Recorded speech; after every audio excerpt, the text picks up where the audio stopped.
Hello दोस्तों। स्वागत है आपका चैनल पे। मेरा नाम जतिन है। आई होप आप सभी लोग अच्छे होंगे एंड स्वस्थ होंगे। सो नाउ गेट 2022 CSE का एग्ज़ाम ओवर हो चुका है एंड आप में से बहुत सारे ऐसे लोग होंगे जिनका बहुत अच्छा पेपर गया होगा एंड बहुत ऐसे भी लोग होंगे जिनका पेपर में कुछ सिली मिस्टेक्स होंगे कारण मे बी उनका भी कॉन्फिडेंस डाउन होगा। सो प्लीज़ मैं कहूँगा कि एक बात कहना चाहता हूँ कि अभी होप लूज़ मत कीजिएगा। अभी आपको नहीं पता कि आपके कितने आंसर सही हैं और कितने गलत हैं एंड एक्चुअल में मार्क्स कितने आएंगे। एंड वो आपको एग्जैक्ट जो रफ आइडिया पता चलेगा वो आपको तभी पता चलेगा जब आपकी रिस्पॉन्स की आएंगी। जब आपको रिस्पॉन्स की आएंगी तब आपको 90 to 95% आइडिया लग जाएगा कि आपके मार्क्स किस रेंज में आएंगे। ठीक है, एक रेंज पता चल जाएगी कि 40 to 45 हैं, 50 to 60 के आसपास हैं या फिर 60+ जा रहे हैं। ठीक है, वो क्योंकि उसके बाद जब आपकी रिस्पॉन्स की आ जाती है तो वो मार्क्स प्रेडिक्टर एंड रिस्पॉन्स की एनालाइज़र वगैरह आपको मिल जाएंगे गेट ओवरफ्लो पे या फिर मेड इजी की वेबसाइट्स पे। तो आप उस पर एनालाइज कर सकते हैं कि आपके फिर कितने नंबर बन रहे हैं। तो अभी के लिए आप थोड़ा मतलब रेस्ट ले सकते हैं, like for 1 week, at least 1 week के लिए आप रेस्ट ले लीजिए ताकि आपका लाइक जो भी आप लास्ट ईयर या फिर 2 ईयर से जब से भी आप प्रिपरेशन शुरू कर रहे थे तब से अब तक काफ़ी ज़्यादा मतलब माइंड में बहुत सारी चीज़ें होती हैं जो आपको आप सोचते हैं कि गेट की बात करेंगे, बट अगर आपका पेपर अच्छा नहीं जाता देन आपको फिर रियलाइजेशन होता है कि मैं और अच्छा कर सकता था मे बी सिली सिक्स के थ्रू कारण मेरा पेपर इतना अच्छा नहीं हुआ। तो 1 वीक का टाइम ले लीजिए, मतलब थोड़ा मूवी वगैरह देख लीजिए या फिर अभी क्रिकेट का मैच देख चल रहा है जैसे इंडिया वर्सेस वेस्ट इंडीज़ का मैच चल रहा है। वैसे इतना इंटरेस्टिंग तो नहीं होता बट अगर आपको देखना है तो लाइक मज़े से देखिए। एंड कबड्डी के मैचेस चल रहे हैं वो देख लीजिए एंड थोड़ा मतलब बाहर निकलिए, स्पोर्ट्स खेलिए एंड कोविड रिस्ट्रिक्शंस के साथ मतलब कोविड सेफ्टी के साथ ही रहिए। तो गेट 2022 के अलावा ट्रिपल आई टी हैदराबाद का हमारा एग्ज़ाम होता है। काफ़ी अच्छा कॉलेज है triple I T Hyderabad. Like मैं भी अभी ट्रिपल आई टी हैदराबाद में मैंने एडमिशन लिया था last year he and now currently I am in second semester. ठीक है, एंड अभी जो ये शूट कर रहा हूँ मैं हॉस्टल से अपने शूट कर रहा हूँ ट्रिपल आई टी हैदराबाद के। सो ट्रिपल आई टी हैदराबाद का एमटेक एडमिशन के लिए होता है एमटेक प्लस एमएस दोनों एडमिशन ले सकते हैं इस एग्ज़ाम के थ्रू। पीजी डबल एग्ज़ाम होता है। पीजी डबल एग्ज़ाम की फॉर्म होती है post graduate in entrance exam एक तरीके से। एंड देन ये जो फ़ोटो है ये फ़ोटो मैंने जब यहाँ पे अभी सेकंड सेमेस्टर से पहले हमें हॉस्टल बुलाया गया था तब यहीं पे लाके ली थी। अबाउट 4 और 5 AM सुबह की है। ठीक है, तो सबसे पहले एलिजिबिलिटी देख लेते हैं कि पेपर की एलिजिबिलिटी क्या है, मतलब कौन कौन से बच्चे हैं वो पेपर दे सकते हैं पहली बात। तो सीधा सबसे पहले जो ट्रिपल आई टी हैदराबाद की वेबसाइट है उसी पे जाते हैं। एंड ये जो डेटा है ये जो डेटा मैं अभी तक आपको दिखाने वाला हूँ ये 2021 पेपर के लिए था, 2021 पेपर के लिए था। एंड इसमें कुछ चीज़ें 2022 पेपर में मे भी थोड़ा बहुत बदल सकता है बट ओवरऑल थोड़ा सेम ही रहेगा। मतलब ऐसा नहीं होगा कि सिलेबस में कुछ चेंज कर देंगे। माइनर चेंजेस पॉसिबल हैं एंड वो आप मतलब वो माइनर चेंजेस आप अपने स्टडी करके वो कर सकते हैं पूरा। ठीक है, तो उसमें कोई दिक्कत नहीं होगी बट एलिजिबिलिटी और पैटर्न काइंड ऑफ सेम ही रहने वाला है तो उसकी चिंता मत कीजिएगा। तो ठीक है, तो ये 2021 वाली वेबसाइट है। 2021 वाली वेबसाइट पे जैसे आप देख सकते हैं लास्ट टाइम जो आई थी एप्लीकेशन पोर्टल ओपन्स 19 फेब को हुआ था 2021 पे। एंड जो ख़त्म होने की डेट थी 24 मार्च तक थी बट एक्सटेंड कर दी थी 31 मार्च तक। एंड जो एग्ज़ाम की एक्सपेक्टेड डेट थी लास्ट टाइम वो थी 18 अप्रैल। बट आपको पता है लास्ट ईयर सेकेंड वेव आई थी कोविड की अप्रैल मई में। सो पेपर कंडक्ट नहीं हो पाया था। तो लास्ट दिन पेपर कंडक्ट हुआ 3 जुलाई को एंड 15 जुलाई तक रिजल्ट्स आ गए थे एमटेक के। एंड अनाउंसमेंट्स में हाँ ये तो कोई दिक्कत नहीं है, मतलब फिर 2 या 3 राउंड चले थे एमटेक के। 3 राउंड चले थे MTech result round 3 result round, तो वो सब की कोई दिक्कत नहीं है। एंड पीजी डबल ई में आप देख सकते हैं एमटेक की 2 ईयर्स का है, एमएसबी 2 ईयर्स का है एंड पीएचडी 5 ईयर्स का है। एंड डिफरेंट जो एग्जाम स्ट्रीम्स हैं यहाँ पे the list of programs currently being offered are given below. ये मे भी चेंज हो सकता है वो तो ट्रिपल आई टी की हैदराबाद की मतलब एडमिनिस्ट्रेशन की मर्जी है लाइक कौन सा भी प्रोग्राम एक्टिव रहेगा या नहीं रहेगा बट मोस्टली ये सेम ही रहेगा, इसमें ऐसा कुछ चेंज होने नहीं वाला। तो एमटेक में हमारे पास 2 ऑप्शन है, या तो कंप्यूटर साइंस एंड इंजीनियरिंग का and computer science and information security. तो ये काइंड ऑफ सेम ही होता है, ज़्यादा कुछ फ़र्क नहीं होता है। बट फर्स्ट सेमेस्टर हम दोनों का सेम रहता है। लाइक सीएससी में भी जो है या इसको बोलते हैं सीएससी शॉर्ट फॉर्म में, इसको बोलते हैं सीएसआईएस। तो सीएससी एंड सीएसआईएस ये 2 ब्रांचेज हैं यहाँ पे।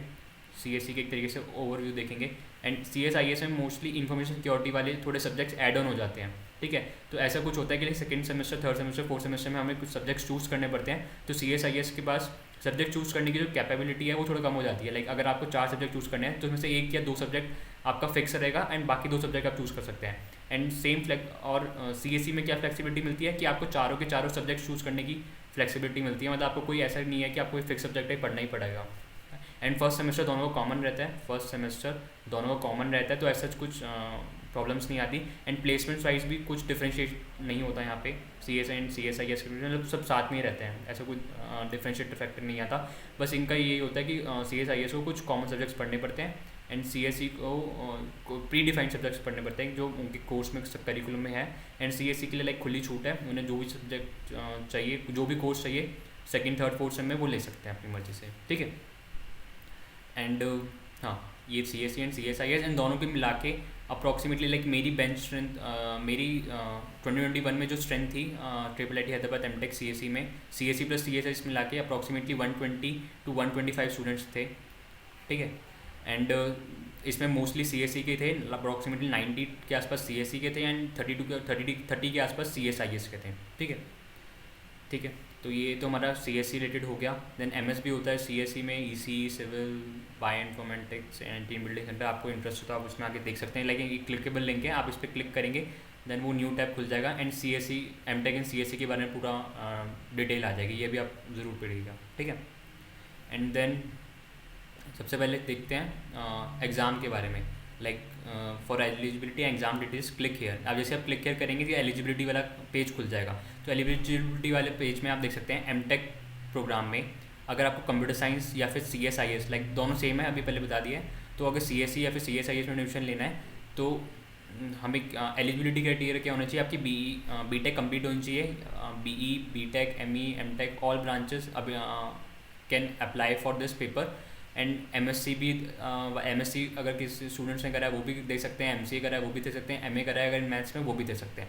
तो आप देख सकते हैं ऐसा कोई ब्रांच ऑल ब्रांचेस के लिए ओपन है। ऐसा नहीं है कि आपने अगर EC से, आपने अगर अपनी BTech EC से करी है तब भी आप MTech यहाँ पे PGEE का एग्ज़ाम दे सकते हैं एंड CSE MTech में एडमिशन ले सकते हैं। तो ब्रांच वाइज यहाँ पे ऐसा कुछ बायसनेस नहीं होती है, चाहे मैकेनिकल के हो, चाहे इलेक्ट्रिकल के हो, इलेक्ट्रॉनिक्स के हो या फिर बायोमेडिकल के, किसी भी स्ट्रीम के हो, आप MTech CSE का पेपर दे सकते हो एंड एडमिशन में ले सकते हो, ठीक है। CSE CSS बोर्ड्स के लिए। एंड ये जो केस वाला, ये तो सिविल इंजीनियरिंग वाला साइड से जाता है, ये दूसरा साइड है।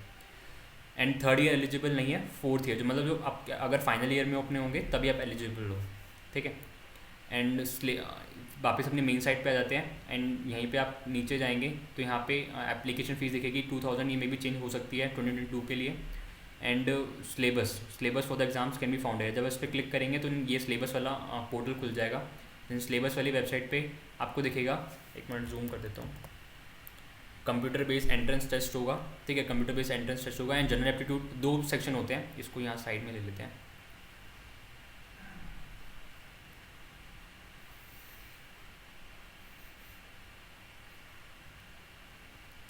एक सेकेंड इसको,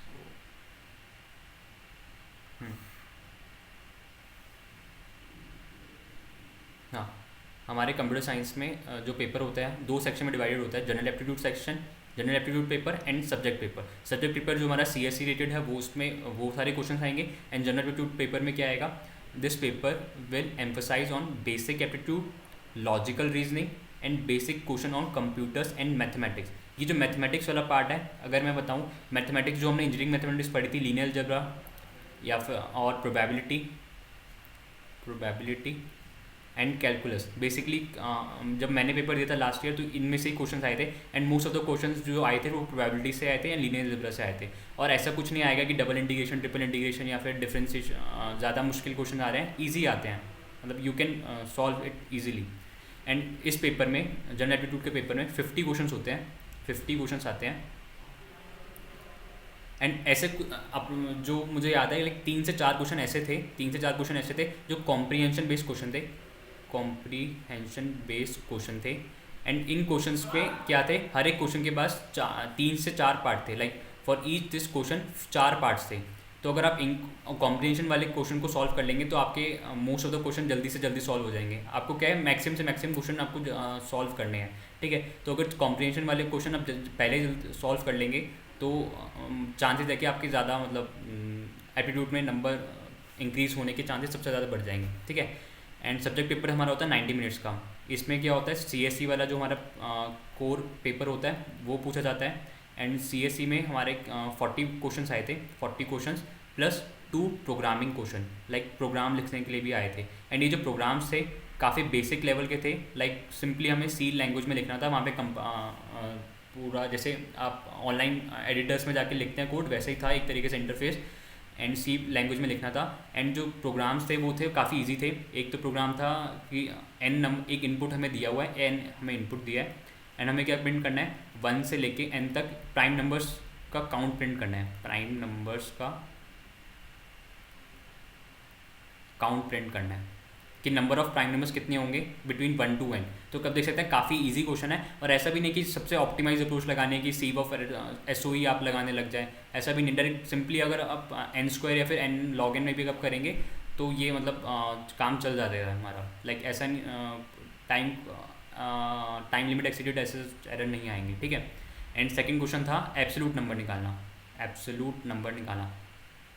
लाइक अगर एक नंबर दिया -42 तो आपको रिटर्न करना होगा 42 रिटर्न करना होगा, ठीक है। तो ये भी काफ़ी इजी था, like it both of the questions को अप्रॉक्सीमेटली 10 मिनट्स लगे थे मैक्सिमम, ठीक है। 10 मिनट्स लगेंगे एंड जल्दी जल्दी से सॉल्व भी हो जाएगा।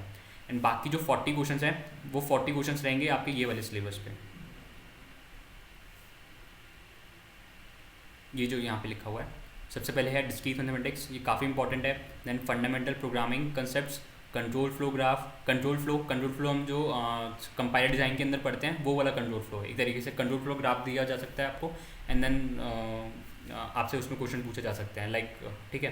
Then functions, recursion, basic data structures, like ये वाला जो पूरा पार्ट है C प्रोग्रामिंग का, ये कह सकते हैं। देन ये वाला डेटा स्ट्रक्चर्स वाला पार्ट शुरू हो जाता है, डेटा स्ट्रक्चर्स का basic data structures, basic algo, ये वाला DS एल्गो का पार्ट आ गया, DS algo. Then Boolean algebra में सिंपली वही की मैप से रिलेटेड जितनी भी चीज़ें होती हैं वो सारा हो गया, और गेट्स वगैरह जितने भी हमने 5 गेट्स जो हमारे होते हैं, XOR, XNOR, then NAND, NOR, ये सब।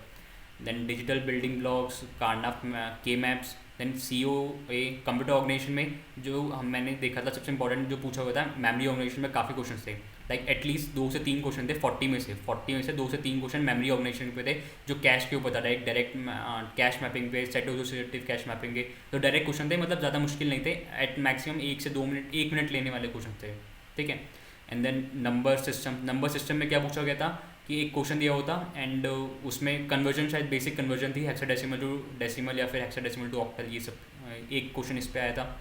And capability to write programs in C और C++ इज एक्सपेक्टेड, लाइक ज़रूरी नहीं है कि 2 क्वेश्चन ही आए, बट लास्ट टाइम 2 क्वेश्चन आए थे, तो यू कैन एक्सपेक्ट कि लाइक मिनिमम 1 या 2 क्वेश्चन तो आएंगे ही आएंगे जो आपको कोड लिखना पड़ेगा वहाँ पे, ठीक है। एंड देन रिलेशनल डेटाबेसेस में देन के अंदर हमारे पास क्या जाता है, फंक्शनल डिपेंडेंसीज वाले क्वेश्चन आए थे। एंड SQL के ऊपर एक क्वेश्चन था, SQL में एक क्वेश्चन था लाइक ऑपरेटर के ऊपर, लाइक ऑपरेटर एक होता है SQL के अंदर हम पढ़ते हैं, तो उसके ऊपर एक बेसिक सा क्वेश्चन था। एंड कंप्यूटर नेटवर्क्स पे भी काफ़ी अच्छे क्वेश्चन थे, अप्रॉक्सीमेटली 4 to 5 क्वेश्चन थे 40 में से। एंड ऑपरेटिंग सिस्टम भी आप देखेंगे तो उसमें LRU के ऊपर एक क्वेश्चन था, देन बेसिक सीमाफोर्स के ऊपर एक क्वेश्चन था, तो इसमें भी अप्रॉक्सीमेटली 4 to 5 क्वेश्चन आए थे ऑपरेटिंग सिस्टम के अंदर, ठीक है। एंड बेसिक अगर मैं आपको प्रायोरिटी वाइज बताऊं कि कौन से सब्जेक्ट ज़्यादा इंपॉर्टेंट है अगर कंप्यूटर साइंस कोर पेपर में देखा जाए। एंड एक चीज़ और, इसमें TOC नहीं है एंड CD भी नहीं है, ठीक है। ये CD वाला पार्ट है control flow graph, but like you can take it in C programming also. तो TOC और कंपाइलर डिजाइन ये दोनों ही सब्जेक्ट्स नहीं है, ठीक है। ये तो ये बहुत अच्छी बात है। एंड जो अगर मैं प्रायोरिटी वाइज बताऊँ कि कौन से सब्जेक्ट को आप ज़्यादा प्रायोरिटी देनी चाहिए, तो सबसे पहले तो बाय डिफ़ॉल्ट आ जाता है हमारा data structure, DS algo. Like DS algo में आपको अगर मैं क्वेश्चन बताऊं जो मुझे याद थे, ट्रीज़ के ऊपर 2 क्वेश्चन थे, एंड 2 क्वेश्चन में भी जो एक था BST के ऊपर एंड एक था AVL के ऊपर। AVL के ऊपर सिंपली इंसर्शन डिलीशन था एंड BST के ऊपर डिलीशन के ऊपर शायद एक क्वेश्चन था। एंड देन DS एल्गो में देखा जाए तो देन एक Q के ऊपर एक क्वेश्चन था, Q में इंसर्शन डिलीशन का कुछ था, टाइम कॉम्प्लेक्सिटी रिलेटेड था वो। एंड फिर एक क्वेश्चन था जिसमें हमें टाइम कॉम्प्लेक्सिटी फाइंड करनी थी, एक छोटा सा प्रोग्राम दिया हुआ था, तो वो भी इजी था। डी एस एल्गो में देखा जाए तो अप्रॉक्सीमेटली ज़्यादा से ज़्यादा मतलब 5 to 6 क्वेश्चन थे। लाइक डी एस एल्गो को आप सबसे ज़्यादा वेटेज दीजिए। अभी अब रिवीजन जब अपना शुरू करेंगे वापस तो इसको सबसे ज़्यादा प्रायोरिटी बेसिस पे रखिए। Then discrete mathematics, like discrete mathematics पे फंक्शंस के ऊपर, functions, relations and set theory, इन तीनों के ऊपर काफ़ी वेटेज दी हुई थी। And yes proposition logic also. And एक चीज़ और, सॉरी हाँ, ग्राफ थ्योरी भी, proposition logic and graph theory. Like these 5 topics से एटलीस्ट 5 to 6 क्वेश्चन पूछे गए थे यहाँ पे भी, डिस्क्रीट मैथमेटिक्स में भी, ठीक है। तो ये ये काफ़ी इंपॉर्टेंट पार्ट हो जाते हैं क्योंकि यहाँ से सबसे ज़्यादा क्वेश्चन बन रहे हैं। देन इसके बाद आ जाता था सी ओ ए में अप्रॉक्सीमेटली 4 क्वेश्चन के आसपास थे। एंड बेसिक थे, ज़्यादा मुश्किल नहीं थे। मतलब एक पाइपलाइनिंग से रिलेटेड था, देन 2 क्वेश्चन तो मैपिंग के ऊपर थे, cash mapping and static associative mapping, और 1-2 क्वेश्चन में भी किसी और टॉपिक से रिलेटेड हो सकते हैं सी ओ ए में। देन उसके बाद सी एन में डेटा लिंक लेयर के ऊपर क्वेश्चन था, आईपी नेटवर्क लेयर के ऊपर एक क्वेश्चन था, एंड टीसीपी के ऊपर एक क्वेश्चन था। Like 3 to 4 question you can expect. And हाँ, एंड फिफ्थ लाइक अगर वेटेज वाइज देना हो देन ओ एस को आप दे सकते हैं। लाइक ओ एस पे भी अप्रॉक्सीमेटली 3 से 4 क्वेश्चन पूछे हुए थे। एंड उसके बाद अगर देना हो तो लाइक कौन सा बचा, डी बी एम एस को आप दे सकते हैं। Like D B M S पे ज़्यादा क्वेश्चन नहीं थे, 2 से 3 क्वेश्चन ही थे, ठीक है। एंड अगर देख लेते हैं और कोई सब्जेक्ट बचा क्या, हाँ सॉरी, सबसे इंपॉर्टेंट यहाँ पे एक बीच में ला सकते हैं, डिजिटल लॉजिक। इसके ऊपर एटलीस्ट कम से कम मैंने 5 से 6 क्वेश्चन मुझे याद है जो आए हुए थे। देन एक क्वेश्चन तो था सिंपली फ्लिप फ्लॉप्स के ऊपर, फ्लिप फ्लॉप्स कन्वर्जन के ऊपर था एक।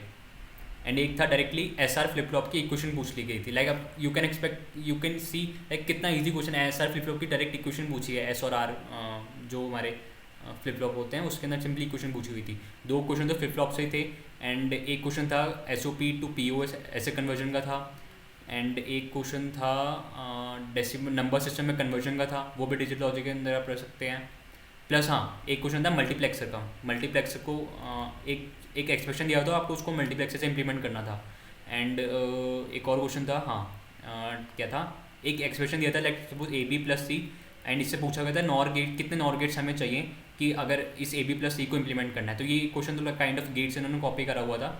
इसका आंसर 2 या 3 था, I don't know, like remember नहीं है मेरे को, बट ऐसे कुछ एक्सप्रेशन था। एंड उसमें पूछा गया कि how many number of NOR gates will be use to implement this expression, ठीक है। तो ये काइंड ऑफ बेसिक आइडिया मैंने आपको देने की कोशिश करी कि कौन से सब्जेक्ट को सबसे ज़्यादा वेटेज देनी चाहिए, डी एस एल को, discrete mathematics, then digital logic, C O A, C N, O S, D B M S. And 2 subject आपके नहीं आ रहे तो यहाँ से काफ़ी आपको रिलीफ होगा, जिसको अगर टी ओ सी और सी डी नहीं पसंद है सो यू कैन एक्सपेक्ट कि ज़्यादा क्वेश्चन नहीं, इस पर क्वेश्चन नहीं आएंगे, ठीक है। एंड डी एस एल्गो में आप you can include like C programming also. Like अगर डेटा स्ट्रक्चर एल्गो आपको आता है तो सी प्रोग्रामिंग आपको ऑलरेडी अच्छा हो जाता है। तो सी प्रोग्रामिंग में आई डोंट रिमेंबर कि ज़्यादा क्वेश्चन आए थे, मे बी 1 या 2 क्वेश्चन हो सकते हैं। एंड वो भी क्वेश्चन जो आउटपुट बेस्ड क्वेश्चन ही होंगे। एंड यस, एक चीज़ और, एम एस क्यू क्वेश्चन भी आते हैं इसमें भी एम एस क्यू क्वेश्चन आएंगे। सो जैसे लाइक गेट में जैसे एम एस क्यू आते हैं, एंड हमारे ट्रिपल आई टी हैदराबाद के पी जी डब्ल्यू एग्जाम में भी एम एस क्यू आएंगे, ठीक है। तो यहाँ पे भी आप मतलब और लिखा नहीं होगा क्वेश्चन में कि कहीं पे कि एम एस क्यू क्वेश्चन है, बट आपको ऑप्शन में देखना पड़ेगा। लाइक वो होता है ना सर्कल, एम सी क्यू में सर्कल होते हैं एंड एम एस क्यू में वो स्क्वायर से आ जाते हैं ऐसे, ठीक है। तो वो आपको ध्यान देना पड़ेगा हर एक क्वेश्चन में। एंड और कोई चीज़ बची है क्या, हाँ ठीक है, मतलब पेपर का सिलेबस आपको बता दिया। एंड ये सारी लिंक्स मैं आपको नीचे डिस्क्रिप्शन बॉक्स में प्रोवाइड कर दूँगा, ठीक है। और अगर यहाँ पे जैसे आप देखना होगा आपको एम टेक सी ए सी के बारे में, या का जो कोर्स है M tech in computer science and engineering, तो लाइक आप पूरा पढ़ सकते हैं about the program, like objective क्या है, 2 year M tech C A C का, and course duration 2 years, curriculum कैसा रहेगा।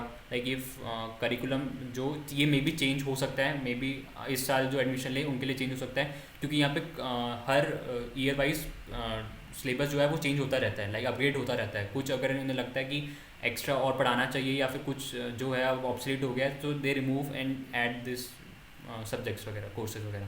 तो लाइक फर्स्ट सेमेस्टर में डी एस का एक कोर्स होता है, डी एस एल्गो का, एंड सबसे ज़्यादा क्रेडिट्स इसके होते हैं 6 क्रेडिट्स, ठीक है। एंड देन फिर 2 छोटे छोटे कोर्सेज होते हैं, प्रोबेबिलिटी एंड स्टैटिस्टिक्स के, लीनियर अलजेब्रा के। Half semester probability and statistics चलता है, हाफ सेमेस्टर लीनियर अलजेब्रा चलता है। तो and then third subject is software system development. And software system development में आप बहुत सारी चीज़ें पढ़ते हैं, लाइक वेब डेवलपमेंट पढ़ते हैं, पाइथन के बारे में पढ़ते हैं, पाइथन से रिलेटेड जितनी लाइब्रेरीज हैं, फ्लास्क, उन सब का यूज़ करना। देन सबसे पहले तो software system development shell programming आती है, वो काफ़ी इंटरेस्टिंग होती है।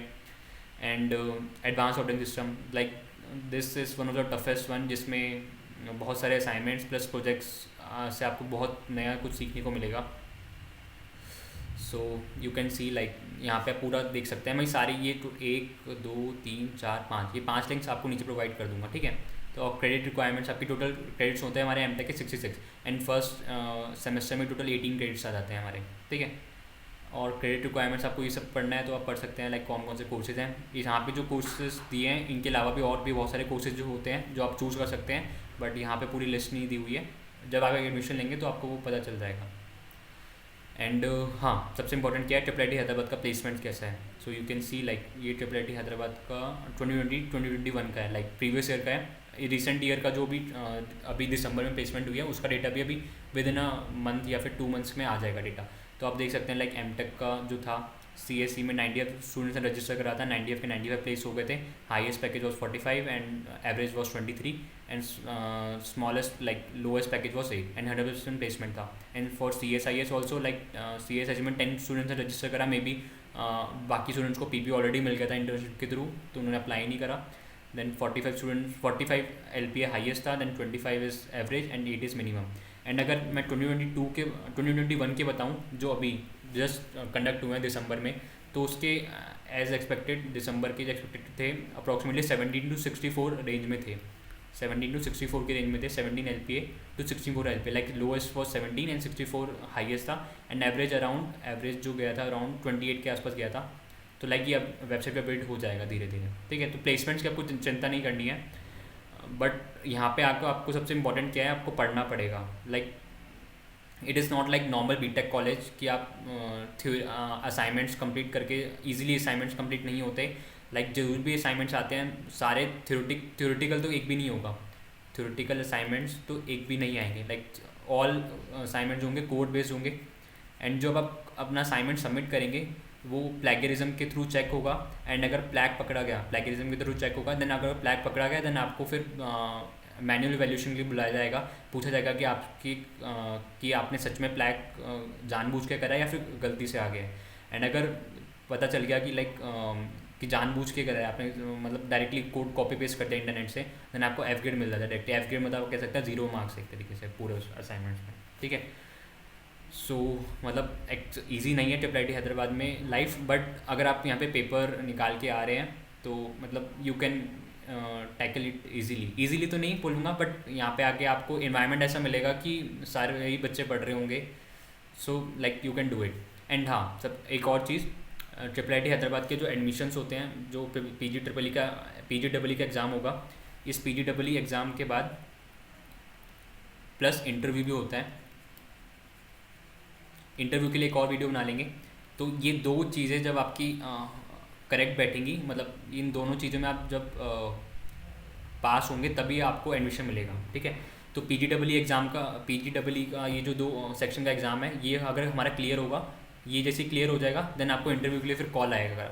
एंड ये इसका रिजल्ट अगर एज़ पर द टाइम अगर सब कुछ हुआ तो 18 अप्रैल को, अगर अप्रैल के में मिड अप्रैल के बाद पेपर हुआ तो result you can expect in may, like हाँ मिड मे में you can expect result. And फिर मई के एंड में या फिर जून के स्टार्टिंग में इंटरव्यूज़ फिर स्टार्ट हो जाएंगे। एंड उन इंटरव्यूज़ के लिए फिर आपके लिए you will have 1 month at least after paper two prepare for interview, ठीक है। तो इंटरव्यू की अभी चिंता मत करिए, अभी फोकस करिए अपने PGEE एग्ज़ाम को। लाइक सबसे इंपॉर्टेंट तो ये है कि अगर आप PGEE एग्ज़ाम ही क्रैक नहीं कर पाएंगे तो इंटरव्यू की फिर बारी नहीं आएगी आपकी। इंटरव्यू के लिए आपके 1 महीना है होगा अभी भी, ठीक है। एंड एक चीज़ और जो इम्पॉर्टेंट है, लाइक पता नहीं वो र्यूमर्स है या फिर सच्ची है, मैं आपको बता देता हूँ कि लाइक अगर जनरल एप्टीट्यूड का पेपर आपका कुछ कट ऑफ इनकी होती है, अगर वो ही क्लियर नहीं हुआ देन आपको कंप्यूटर CSE वाला पेपर वो चेक ही नहीं करेंगे, ठीक है। सो आपको अपना एप्टीट्यूड एकदम स्ट्रॉन्ग कर रखना है। एंड अगर इसके लिए कुछ रिसोर्सेज अगर आपको चाहिए हो तो मैं आपको बता देता हूँ। लाइक सौरभ ठाकुर एक सर हैं, सौरभ ठाकुर सर, ये मे भी अभी अनअकैडमी में पढ़ाते हैं। तो इनका कोर्स लाइक ज़रूरी नहीं है, अगर आपके अनअकैडमी की सब्सक्रिप्शन है तो आप सौरभ ठाकुर सर का वीडियोस देख सकते हैं, लाइक लेक्चर्स देख सकते हैं। और नहीं भी हो तो इनके लेक्चर्स यूट्यूब पे भी अवेलेबल है, यहाँ पे आके भी आप देख सकते हैं। मैं आपका यूट्यूब पे आपको सर्च करा देता हूँ। तो यहाँ पे तो यहाँ पे आके आपको दिखाई दे जाएगा, like here you can take like 5 घंटे का सेशन लिया हुआ है, और भी बहुत सारे सेशंस लिए होंगे। सो इनके लाइक मैं कह सकता हूँ कि हाँ, रिकमेंड कर सकता हूँ कि बहुत अच्छे सेशंस होते हैं। And plus R S Agarwal book also, R S Agarwal book also, like अगर आपके पास हार्ड कॉपी नहीं है तो हार्ड कॉपी खरीद लीजिए, बिकॉज अगर अभी अभी आपके पास 2 मंथ हैं, पेपर होने से पहले 2 महीने हैं। सो प्लीज़ मतलब जितना हो सके उतना एप्टीट्यूड अपना स्ट्रॉन्ग कर लीजिए, बिकॉज अगर एप्टीट्यूड का पेपर अगर क्लियर नहीं हुआ देन सी एस सी वाला पेपर चेक ही नहीं होगा, फिर कुछ फ़ायदा नहीं है फिर। ठीक है। तो ठीक है, मतलब जितना भी कवर करना था ऑलमोस्ट सब कुछ कवर कर लिया है। एंड अगर अभी भी आपका कोई डाउट हो तो वीडियो को कमेंट सेक्शन में ज़रूर लिखिए। एंड अगर आपको वीडियो पसंद है तो प्लीज़ वीडियो को लाइक कीजिए, चैनल को सब्सक्राइब कीजिए। तो चलिए फिर अब नेक्स्ट वीडियो मिलता है, तब तक के लिए बाय बाय।